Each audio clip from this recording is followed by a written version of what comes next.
What's the right way to use it? How do you ensure that the content you're producing is human and authentic versus just more AI slop? For me, as a plaything, Sora 2 is fantastic. You can create some very funny videos.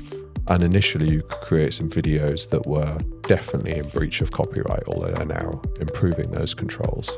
How it will be applied within marketing, within brand positioning is going to be fascinating.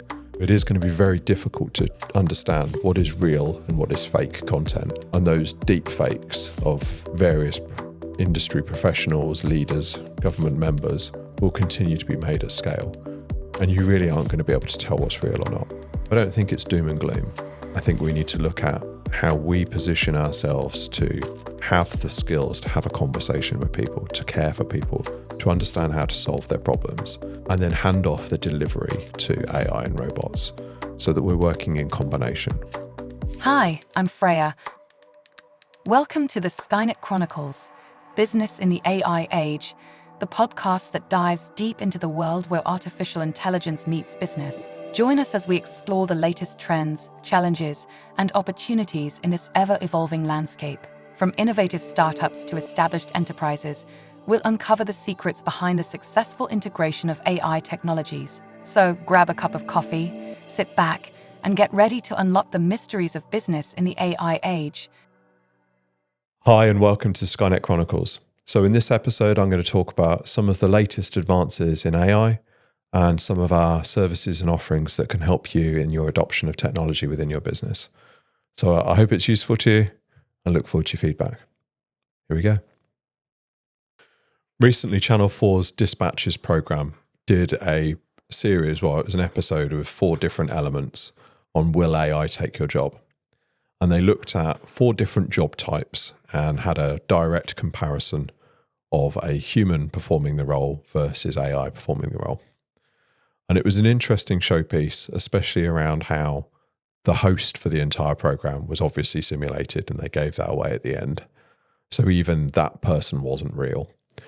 But some of the job types were very, very close to being at parity with the humans doing them. And one of them, the AI outperformed the human doing that role. For me, it was interesting because we know that the capabilities of AI is essentially doubling, improving twofold every 6 months.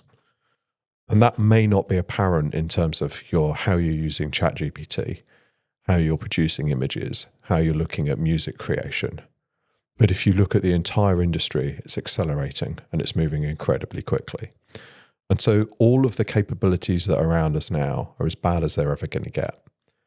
And while you can't currently create a scene for a movie, a score rather, the audio, as well as a human can, it's only going to be a matter of time before you can input the video, and the video will then create the script with timed stages for the different scenes.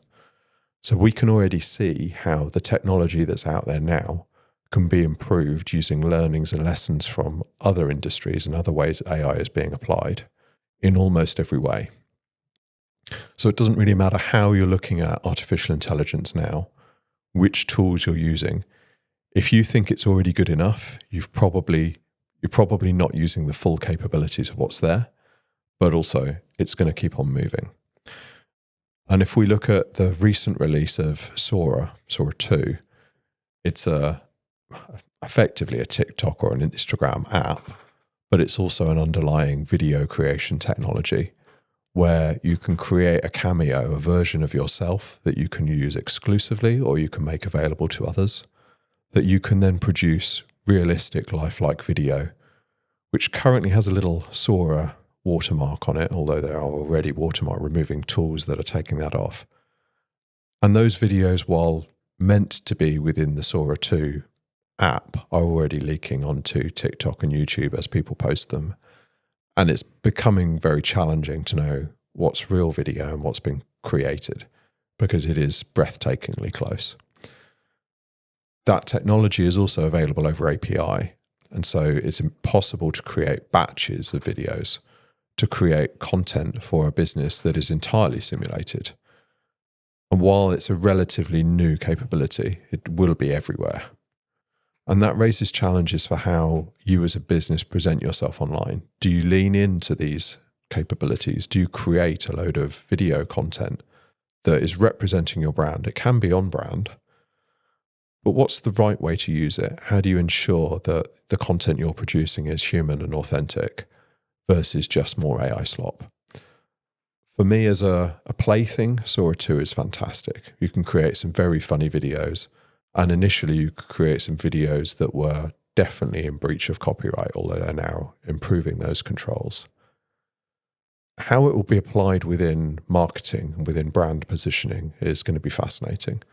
And we're already seeing rapid changes where storyboarding and production processes lean into these tools.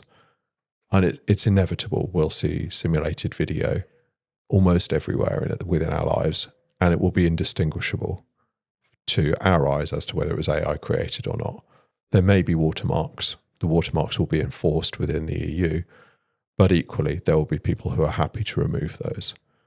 So it is going to be very difficult to understand what is real and what is fake content. And those deep fakes of various industry professionals, leaders, government members will continue to be made at scale. And you really aren't going to be able to tell what's real or not.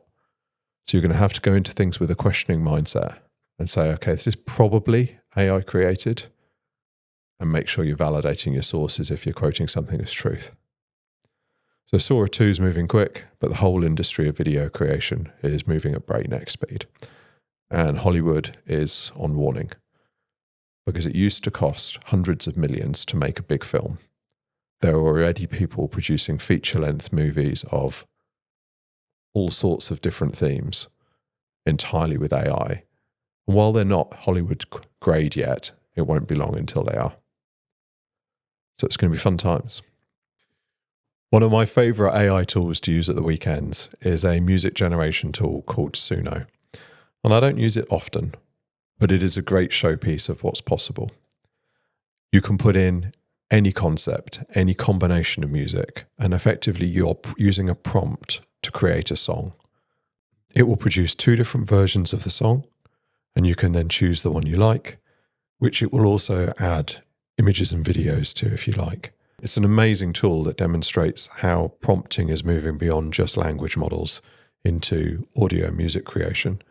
We've obviously seen the same with ElevenLabs, making it possible to have anybody anywhere say anything, even though it's entirely simulated. And that's formed the backbone of a lot of the video creation capabilities. But when focusing specifically on music, it's fascinating how you can mix different genres, you can pull together different styles, and you can just create something for fun. I recommend you have a go. It's free, and it is a giggle. When I'm at events and I'm asked for my opinions on what sort of jobs should I do, what sort of jobs should my children do, it's always an interesting conversation, because whether it's an audience of HR professionals, finance professionals, food service equipment professionals, or anything else, essentially people are worried about what jobs are going to be around for my kids. And it's easy to look at the jobs market and go, there's challenges ahead. But fundamentally, people buy people. And any role where there is customer-facing interaction, where people enjoy having a human experience, where you're going to an event, where you're doing something in person, where somebody is looking after and caring for you in person, these roles will be secure forever, because we will want to be served and experience times with people. So I don't think it's doom and gloom. I think we need to look at how we position ourselves to have the skills to have a conversation with people, to care for people, to understand how to solve their problems, and then hand off the delivery to AI and robots so that we're working in combination. We're free to do the peopling that we enjoy, but hand off the actions that can be automated to automated processes.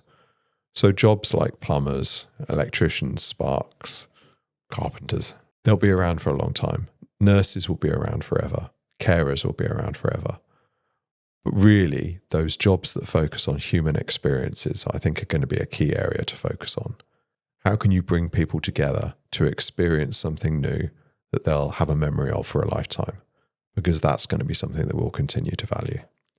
So while the job market is going to change, people by people, and experiences will be king. But when we think about the jobs market as a whole, at the moment we're largely augmenting people. There are tech giants that are removing some of their workforce and openly saying that they're replacing them with AI. We know of call center operations that are being shifted entirely to AI, and we've helped companies make that transition. So it is starting to make a significant impact to the jobs market. And we can already see from graduate job adoption and from lower and middle management roles that there is effectively a thinning out of organization structures as companies look at how they can use AI to be more efficient. But not all use of AI is more efficient. You can see these examples, and there are some great memes about it, of AI being used to produce long-winded emails or highly detailed reports that are then handed off to supervisors who immediately just have them summarized so that they can have the 2 to 3 sentence version. This isn't a good use of AI within a business. So understanding how you could and should be applying it is crucial. And having a strategy for how it's going to be deployed within your business is essential. But there will be significant changes to the job market. We'll have new jobs created. But there is inevitably going to be people that are left behind, people who don't adapt to those new jobs, and people who had specific roles in specific parts of countries that just don't exist anymore. And that's going to create a need for some form of universal basic income or universal basic provision where those people are looked after by the state and likely funded by AI companies' profits. It's a rapidly changing world, and whereas we initially thought everything would be driven around AI is not going to impact the creative jobs, it's just going to impact the blue-collar workers, we're actually seeing it's heavily impacting white-collar, it's heavily impacting creative jobs. And now with ever-advancing robotics, it's starting to look like it's going to take over a lot of blue-collar jobs too. So we are looking at a future where many of the tasks within our companies will be done by AI. Many of the jobs within our homes will be performed by robots. Although arguably they have been for the last 50 years. We've been continually bringing in advances to make our lives easier. But making sure that we are actually getting time back and focusing on things that make a difference to us as individuals and having those experiences versus just doing more work is going to be crucial. So it's going to be a fun time. It's going to be a roller coaster. Buckle up. There'll be some challenges ahead, but as long as you're looking at how you can use these technologies, you'll be fine. I'm often asked about vibe coding and whether anybody can now create software. And the answer is yes and no. So you can use a tool that will build a basic application and you'll get something that's pretty good. Whether it will be stable, whether it will be reliable, whether it will be secure, these are all questions that you'll have to ask. But something that can now be done is in-person build days, where we can pull together the important people within your business, the influencers, the people who are critical in terms of change management, the people with the great ideas. And over the course of a one-day workshop, we can ideate on what solutions your business needs. And we can build agents live that are ready and deployed within that day. And we can involve the whole team in that process. That's really going to help with the change management of understanding what's possible, of being able to communicate the benefits of AI within a business, but also gives you a ready-to-go working solution that's connected into your systems, delivering immediate, measurable benefit. So if that's something that you'd like to discuss, or you'd like to see how AI can make a real impact in your business in just a day, then get in touch and speak to a member of our team. We love these build days because it gives us the opportunity to actually play. We like building things quickly, and the capabilities of an AI agent or a series of connected AI agents that are working with your data in a safe and secure way, connected to your systems, and delivering those individual tasks can make a real benefit to your business. We'd love to show you how. When I present on stage, the most popular part is always when I stop talking and ask the audience for questions. The level of engagement and interaction is always high. The questions I get asked range from, where do we start? What should my kids do? Are robots going to take over? Is it all just about Terminators? And many other things. And so we've decided to add a service to our offering, which is effectively a live Ask Me Anything, where for an hour a month, I'll be available to answer any questions you have. We'll have a mediator to help with the questions that come in so that you and anybody else that wants to can ask direct questions and get answers on how AI is going to impact your business, what the latest events mean, and the benefits that you can apply right now. So if you'd like to participate in those Ask Me Anything, you can find a link on our website. Essentially, I'm just going to be answering questions and I don't know what they are yet. And that's fun. So if you'd like to participate, just get in touch. Shortly, we'll be launching our AI Toolkit. Now, eventually, it's going to get a much better name than that. But essentially, this is a series of AI agents that are aware of your business, aware of the business logic that you use, connected to your data safely and securely, but most importantly, incredibly easy to use. And they can help with specific tasks that all of our customers have been facing. We've taken the 8 years of learning of AI application build that we've made, and we're effectively making that into micro little solutions that you can deploy within your business quickly and easily. So whether you've got an IT team or not, whether you understand how to deploy agents or not, we're making it super easy.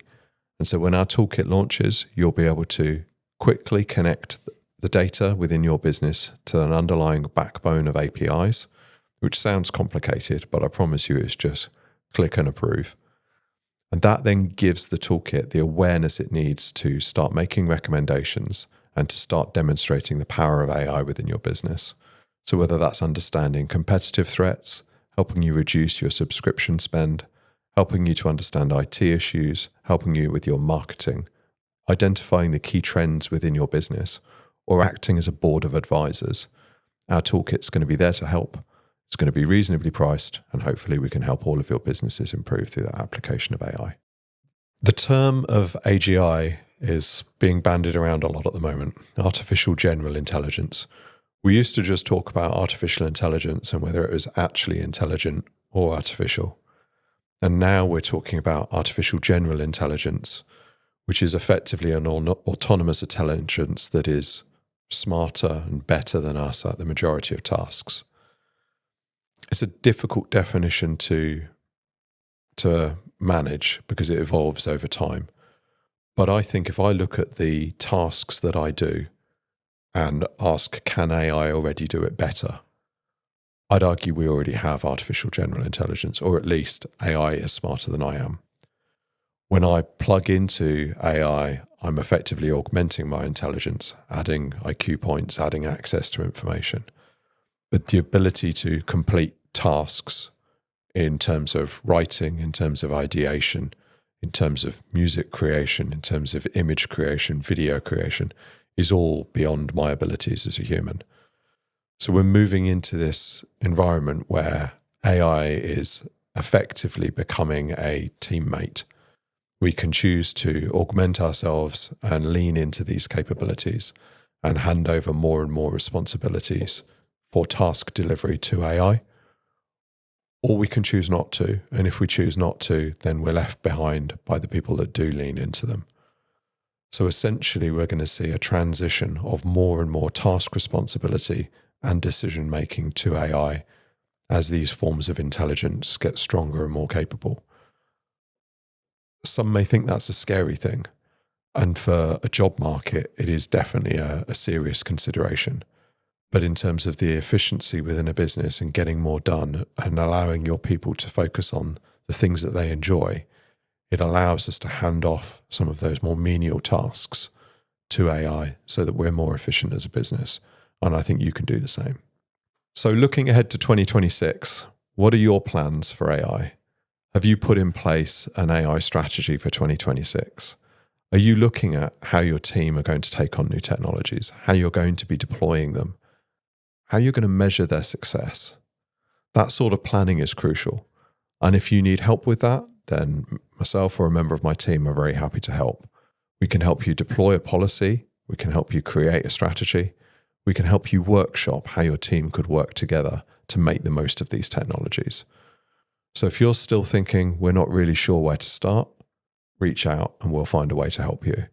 Ultimately, it needs to be fun. It needs to be embedded so that it happens on a regular basis, and it needs to be measurable in terms of a return on investment. Otherwise, there's no point. Don't just try technology. Make sure it's actually making a difference in your business. So that's it from me today. Download of the latest in AI and some of the updates from where we are as a business. Thank you.